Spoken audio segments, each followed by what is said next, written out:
I was the son of the wealthiest man in Capital City. Now that I was pushing 28 and still single, my mom finally lost her patience. She gave me an ultimatum: go on a blind date or she'd disown me. On my way to the date, I passed by a luxury boutique and spotted a watch that immediately caught my eye. I was just about to pay for it when, out of nowhere, a man barged in from behind and slapped a black card down on the counter. "I'll take this watch. Wrap it up for me," he said. I stayed calm and said politely, "Sir, I saw this watch first." However, he just scoffed and snapped back, full of arrogance. "A broke nobody like you can look but not afford it. Get lost. I'm the assistant to Ms. Jackson, the CEO of Jackson Group. In this city, if I want something, no one will fight me for it." Ms. Jackson? Isn't that the exact woman I was supposed to be meeting for the blind date? Without another word, I pulled out my phone and dialed her number. "Selena," I said calmly, "do you know your assistant is out here throwing your name around to bully people?" My mom had been singing Selena Jackson's praises nonstop, and I figured this was the perfect chance to see just how she handled things. If even her assistant could act so arrogantly in public, and she didn't do anything about it, that would only bring trouble down the road. However, her cold, dismissive voice came through the phone. "How I manage my assistant is none of your business. You're meddling too much." Before I could say anything else, she hung up. As the saying goes, birds of a feather flock together. No wonder her assistant was so unabashed. His boss clearly enabled it. Across from me, the guy, Leo Woodolph, was already laughing like he'd won the lottery. "What a joke. Just look at yourself, all broke and pathetic, and you actually think you can cozy up to our CEO, Ms. Jackson?" I usually kept a low profile. I dressed simply, but that didn't mean I would just let someone walk all over me. Judging people by appearances is the dumbest thing you could do,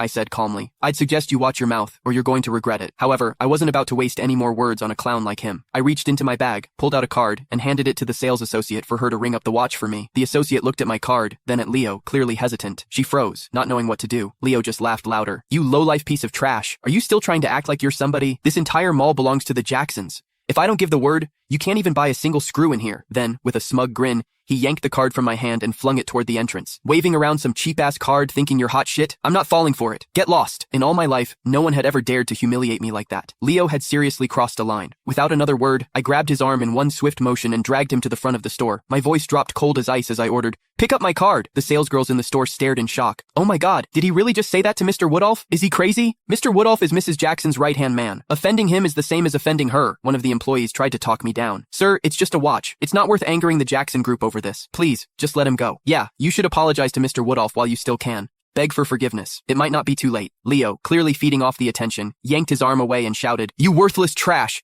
Get down on your knees right now, and maybe I'll consider letting this slide. Otherwise, I hope you're ready to lose everything." Now I've seen everything. After years of seeing Mom threaten people, now it was my turn to be threatened. A cold smirk tugged at the corner of my lips as I turned to Leo. "A dog hiding behind someone else's power, huh? Even Selena wouldn't dare say something as crazy as that. And you? Who the hell do you think you are? Who are you calling a dog?" he snapped. I looked around. "You hear anyone else barking around here?"